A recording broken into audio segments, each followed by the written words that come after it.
네, 안녕하세요. 절대고입니다. 자, 오늘은 인문예술 03을 건너뛰고 04로 넘어왔습니다. 03에서 무슨 한옥과 주심포식 뭐 이런 걸 다뤄요. 근데 만약 이게 연계가 된다면, 연계가 된다면 그건 피지컬로 뭐 알아서 뚫으면 되지 않을까. 네, 그런 내용인 것 같아서 일단은 과감하게 넘어가고, 쌤이 사실 좋다, 지문 내용이 좋다 싶은 지문은 지금 인문 05랑 07 정도 일단 기다리고 있는데, 네. 오늘 같이 볼 지문 굉장히 쉽죠? 고조선과 일제강점기의 역사관 뭐 이런 거에 대한 내용이에요. 후딱후딱 가볼게. 자, 삼국유사 들어봤을 수 있지, 그지? 기편에서 단군 이야기를 주내우로 하는 고조선이 첫 장으로 들어가 있대요. 단군 이야기가 첫 장으로 들어가 있다. 왜냐? 그것이 우리 역사의 시작으로 여겼기 때문이래. 당연하죠, 그죠? 알고 있죠? 우리가 보통 이제 한국사 배울 때 처음 시작하는 게 고조선 얘기니까. 자, 그런 역사 인식은 조선시대로 이어졌고, 사실 뭐 지금도 우리한테도 이어지고 있는 것 같아. 단군은 1000명을 받은 첫 임금이다. 오케이. 뭐 하늘에 아들이 내려와서 단군을 낳고 뭐 그랬었던 거로 기억을 해야 되죠. 기자. 얘 누구야? 싶은 친구들도 되게 많았을 텐데. 뭐 단군 다음 왕인가 보죠. 그죠? 문명 교화를 연 임금 뭐 이런 기자가 있었대.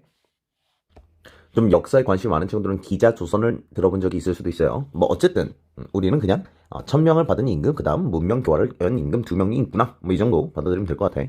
그런데 일제강점기 일본 식민사학자들의 연구. 자, 뭐야? 일제강점기의 일본의 역사학자들이죠. 그죠? 얘네들은 단군 이야기의 역사성을 부정했어. 얘네들은 이제 항상 했던 게 이제 그 조선의 그 정체성을 무너뜨리고 그럼으로써 일본이 더 다루기 쉽게 하기 위한 뭐 그런 식의 방향이었죠. 그죠? 후대의 윤색과 가작을 논쟁의 일색이었다. 자, 후대에 쓰여진 뭐 글들 정도로만 내가 이 단어를 정확히 몰랐다면 당연히 몰랐을 수 있어요. 그죠? 흔한 단어가 아닙니다. 후대에 쓰인 글들에 대하여 논쟁하고 뭐 그런 식으로 가면서 고조선이 단군 이야기가 가짜다. 역사가 아니라 신화일 뿐이야. 너네 그런 그 위대한 왕 없었어. 뭐 이런 식으로 깔려고 했던 것 같아. 자, 단군 이야기에서 종족적, 문화적 기원과 관련하여 논의되는 화소는 화소? 우리가 아는 화소는 픽셀밖에 없는데, 그죠? 근데 잠깐 멈춰 생각해보면 이야기 소재 이 정도 할 수 있지, 그지? 천손 강림과 자 하늘의 자손, 그죠? 환웅인가? 뭐 그런 사람 있었잖아요. 그리고 곰, 그죠? 웅녀, 그죠? 에도 시대부터 단군 이야기를 접한 일본인들은 단군을 고사기나 일본 서기의 신대기에 등장하는 스사노 미코토, 자 사람 이름인가 봐요. 혹은 그의 아들로 파악하려고 그래. 야, 단군을 일본인들의 역사에 있는 그 스사노 미코토나 그의 아들로 파악하려 했다. 이게 뭐 하는 거야? 결국은 너네 사실 다 애초에 뿌리가 우리한테서 나온 애들이야. 뭐 이런 식으로 얘기하려고 하는 거죠. 그죠? 이와 같은 인식은 단군을 실존의 역사적 인물. 자, 스사노 미코토라는 사람은 실존의 역사적 인물인가 봅니다. 오케이?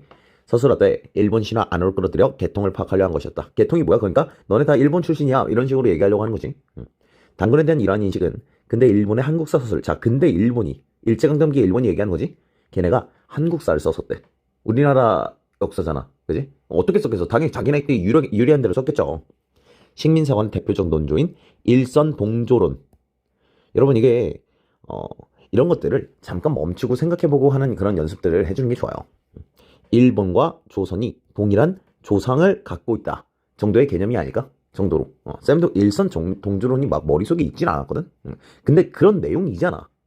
그러니까 맥락을 우리가 이렇게 가져갈 수 있으면 저런 워딩을 맥락 속에서 멈추고 이렇게 끊어가지고 생각을 해봤을 때 생각보다 뚫리는 경우가 되게 많습니다.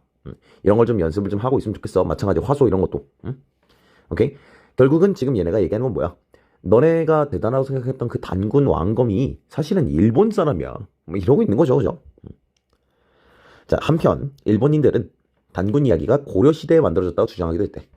아까 뭐 후대 이야기에 대해서 뭐 얘기한다 그랬었는데 고려 시대에 단군 이야기가 만들어진 거다라고 주장하기도 했대.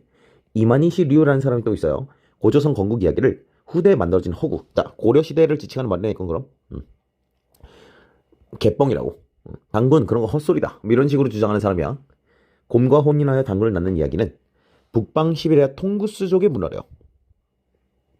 뭐야 이건? 자, 뭔지 모르겠는데 어쨌든 간에 이 단군 곰과 혼인해서 단군을 낳는다. 뭐 이런 내용은 애초에 너네 한국이 아니라 북방 시베리아 통구스족이라는 그런 부족이 있나 봐. 그런 부족의 문화고 한반도 중남부 지역의 이런 문화에서는 찾아볼 수가 없다.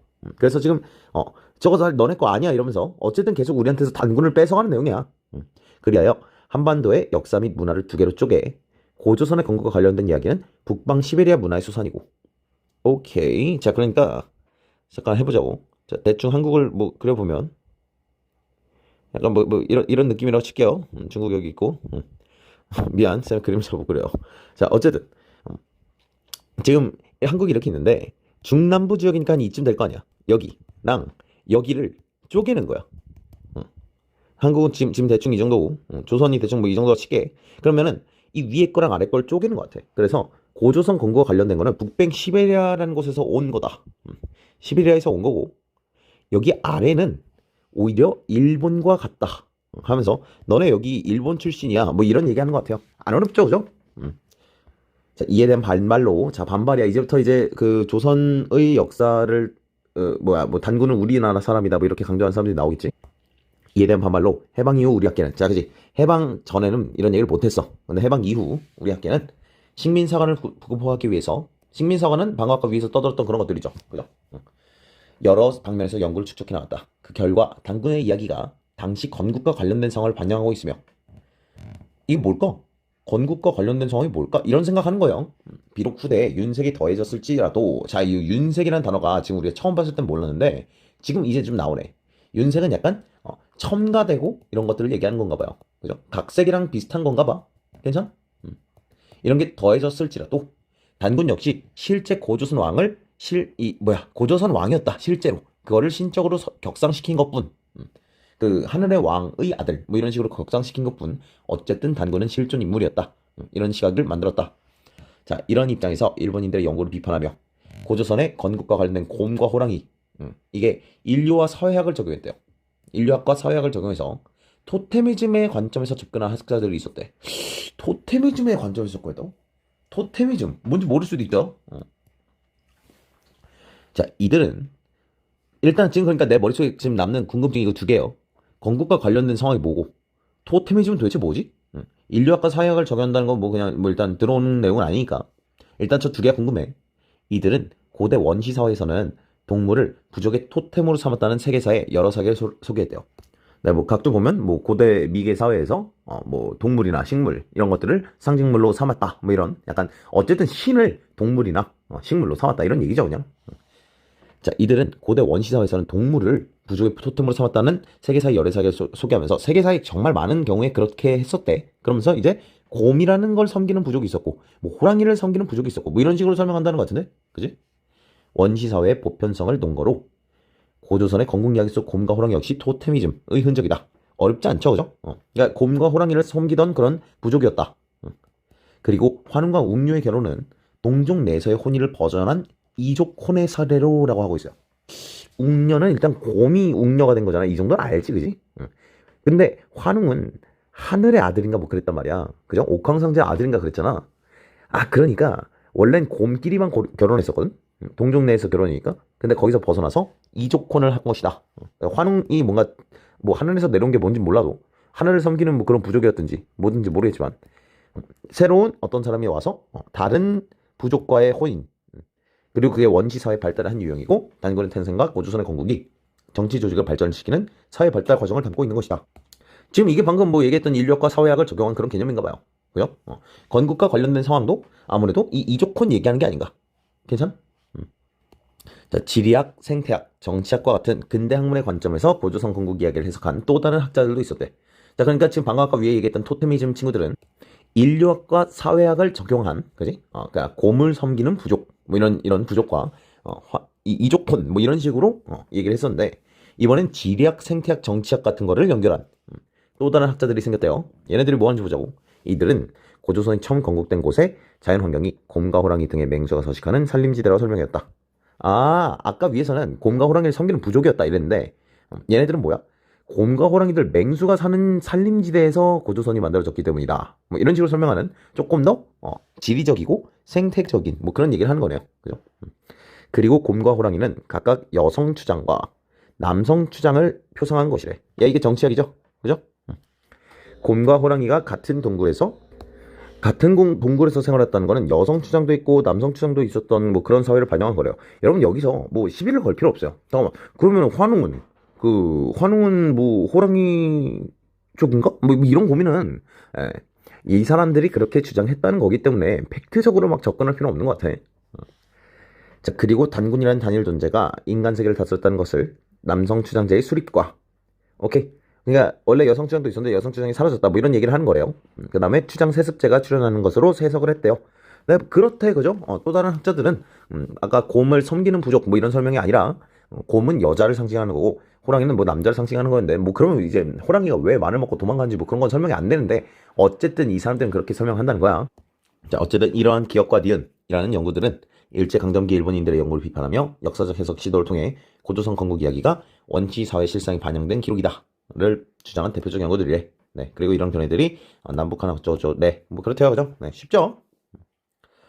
자, 윗글에 대한 설명을 가장 적절한 것은 하면 일단 일본 놈들이 막 이상한 얘기를 한 다음에 이제 기억과 니은이 나서가지고 아닌데 이건 이런 건데 하면서 고조선은 사실은 실제 역사가 맞다. 단군도 실제로 있었던 왕이 뭐 아니면 실제 왕이거나 아니면은 뭐 그 남성 주장제 어쩌고저쩌고 뭐 이런 식으로 어쨌든 두 가지 해석이 있었죠. 자, 그래서 쓱 훑어가지고 어딨나 찾아보니까 여기 있네요. 그죠? 부정적 주장 일본. 그 다음에 그에 대한 반론 맞죠? 자, 이번 문제 기억과 니은의 견해에 대한 내용이에요. 자, 기억과 니은이 뭐였죠? 기억은 곰부족, 호랑이 부족 뭐 이런 거. 그다음 뭐 이족 곤 뭐 이런 얘기 했던 것 같고 니은은 곰 호랑이가 많았던 지역에서 만들어진 거다. 뭐 그 다음에 곰은 각각 여성 주장이랑 남성 주장이다. 뭐 이런 얘기 했었던 것 같아. 자, 1번 기억은 원시사회 보편성을 논거로 고조선 건국 이야기를 해석하였다. 그치? 야, 토테미즘이 많았다. 이런 얘기를 했었던 거죠. 니은은 지리적 생태적 특성을 고려하여 건국된 지역이 어땠다고? 곰과 호랑이 지역이었다. 3번 기억 니은 모두 단군 이야기를 원시사회 실상에 반전된 고조선의 기록이다. 어쨌든 고조선의 기록이 맞다. 이러면서 단군 이야기를 다시 우리의 역사에 복귀시키려고 했던 내용인 거죠. 4번 기억과 니은 모두 곰을 부족의 토템으로 해석하고 곰을 통해 사회 발달 단계를 가늠했다. 토템으로 해석한 건 기억 아니에요? 아휴, 너무 문제가 유치하네요, 그죠? 자, 그 다음에 3번 가에 대한 설명으로 적절하지 않은 것은 자, 가 한번 확인하고 보니까 일제강점기 때의 그 일본의 역사학자들이 했던 연구랍시고 한 너네 그 고조선에 대한 얘기 사실은 다 뭐 일본 거다 뭐 이러고 지랄하는 거 그런 내용이었죠. 네, 그 얘기고요. 단군 이야기를 고려시대 꾸며진 이야기로 파악한 놈도 있었고요. 3번 천명을 받은 첫 임금이 단군이라는 역사인식을 부정했다. 네, 뭐 일단 단군 자체를 부정한 게 맞으니까. 4번 단군을 일본 신화에 등장하는 스사람이 네. 5번 윤석열 과적하여 한반도 문화의 당일성을 강조하였대. 야, 그게 말이 되냐? 일본 거로 포섭하려고 했던 거잖아. 그죠? 문제가 여러분 이게 너무 쉬워가지고 사실 지금 약간 이거를 찍으면서 보니까 내가 첫 인성보다 더 쉬운 느낌이라 이걸 지금 계속 찍어 말아 이러려다가 그냥 찍는 겁니다. 자, 4번 보기의 입장에서 A의 주장을 반박할 때 가장 적절한 것은 자, A 부분은 이거예요. 그죠? 결국은 뭔 얘기냐 하면 북방 시베리아 쪽 거다. 너네 거 아니고. 그래서 너네는 결국 오히려 일본과 같은 종족 문화적인 계통이다. 이런 얘기 했던 거죠. 그죠? 그래서 결론은 뭐야? 그러니까 고조선의 그 내용, 곰과 혼이라는 나는 단군 이야기. 결국 지금 이 질문은 처음부터 끝까지 단군 이야기가 너네 거냐, 내 거냐, 뭐 이런 얘기하는 내용이었단 말이야. 결국 단군 이야기는 너네 거 아니야. 이런 내용이야. 자, 근데 어쨌든 보기의 입장에서 A를 반박하래요. 보기를 읽어봤어. 한반도에서 발견되는 신석기 시대의 돌무덤과 빗설무늬 토기는 중국의 하북성 북부나 요녕성, 만주 지역 등을 포함해 바다의 연안에서 것들의 영향을 받았으며 이 지역을 포함한 한반도 유물들은 북방 시베리아 지역의 유물들보다 연대가 더 빠르다, 이르다 라고 하고 있지. 잠깐만, 그러면은 이걸 가지고서 A를 반박을 해야 되니까 북방 시베리아보다 지금 여기 한반도와 여기 나오는 이 뭐 빗살무늬 토기 같은 것들 뭐 여기서 유래한 것이다. 그지? 그리고 그거 얘네보다 빠르다. 더 옛날 그런 증거들이 나왔다. 라고 하면서 그럼 지금 뭐라고 하면 되는 거야? 단군 이야기가 니네보다 먼저야. 북방 시베리아 이런 거보다 먼저야. 그러니까 이거 여기 그지? 우리 거야. 이런 얘기 할 수 있는 거잖아. 그지? 자, 1번 단군 이야기를 포함하는 한반도의 역사 및 문화는 두 개로 쪼개질 수 없대. 괜찮지 않나? 쌤은 이거 그냥 처음 볼 때는 괜찮지 않나? 라는 생각이었어요. 근데 적절한 거 고르는 문제다 보니까 이거 괜찮지 않나? 일단 이런 생각하고 넘겼고 2번 일본과 같은 종족 문화적 계통이라 할 수 없다. 오 쉣! 야, 이거 어려운 문제구나 이런 생각이 좀 들었어. 그럼 이거 함부로 단정하면 안 되겠다. 일단 내가 원하는 그 말이 있어야 돼. 단군 이야기는 우리 거야. 라는 얘기가 있어야 되는 거지. 그지? 그렇게 따지니까 1번 선지가 좀 다르게 보이더라고. 처음에는 괜찮지 않나? 라는 생각이 들었는데 2번도 괜찮지 않나가 돼버리니까 단군 이야기는 결국은 우리 거야. 라는 얘기를 해야 되는 거잖아. 북방 시베리안가 뭐 여기보다 우리가 더 빠르다며. 그지? 한반도가 더 빠르다며. 그런 얘기 해줘야 되는 거죠. 그래서 두 개로 쪼개질 수 없다. 같은 종족 문화적 계통이라 할 수 없다. 뭐 틀린 말은 아닌 것 같은데 일단 제일 적절한 거 고르는 문제니까 우리는 여기서 1등을 찾는 거예요. 단군이 더 먼저다. 고조선이 더 먼저다. 뭐 이런 얘기를 찾아내야 될 것 같아. 3번 공과 혼인을 통해 출생한 이야기는 북방 시베리아 통그스족의 문화가 아니다. 나쁘진 않은데 이 곰과 혼인을 통해 출생하는 이야기가 북방 시베리아에 있을 수는 있잖아. 그지? 3번 고조선 건국 이야기를 비롯한 한반도 문화는 북방 시베리아의 영향을 받아 형성된 것이 아니다. 그치? 어디 거니까? 왜? 지금 그러니까 이 말이 나와야 돼. 한반도 문화라는 말이 나오니까 내가 좀 편하게 들어오는 것 같아. 북방 시베리아보다 내가 더 빨라. 한반도 문화가 더 빨라. 제일 답인 건 얘겠다. 라는 생각이 들어. 5번 고조선 고기가 고려시대에 어쩌고저쩌고 했다는 것은 발해 연화의 유물연대를 부정하는 것이다. 네, 마찬가지로 이거는 A에 대한 반박이라고 보긴 좀 어렵겠어요. 그래서 일단 우리가 이런 문제를 만났을 때는 그 중에 제일 답인 놈을 찾아내는 연습을 좀 해볼 수 있을 것 같아. 자, 이 문제 틀렸다고 해서 막 내가 나 어떡하지? 막 이러지 않아도 돼요. 근데 최소한 최선의 답을 고르는 연습. 이 정도의 의미가 있지 않을까. 쌤은 1번, 4번 고민하다가 4번으로 갔어요. 1번 같은 경우도 좀 괜찮지 않나 싶었는데 굳이 따져보면 반으로 쪼개질 수 없다라는 걸 반박하는 것까지는 아닌 것 같아. 반으로 쪼개진다. 그러니까 지금 이게 우리나 하나다 뭐 이런 얘기하는 것 같지는 않거든. 그래서 4번 선지 같은 거 보니까 한반도가 더 먼저야 라는 말을 여기서 그냥 바로 찍어서 가져올 수 있기 때문에 제일 적절한 거는 4번이 아닐까 이렇게 해가지고 골랐어요. 이 정도 해가지고 좀 까다로웠을 법한 지금 이때까지 풀었던 문제들 중에 제일 얘가 까다롭지 않나 싶은데 그럼에도 최선의 답은 고를 수 있어야 된다 정도의 얘기로 마무리하도록 하겠습니다.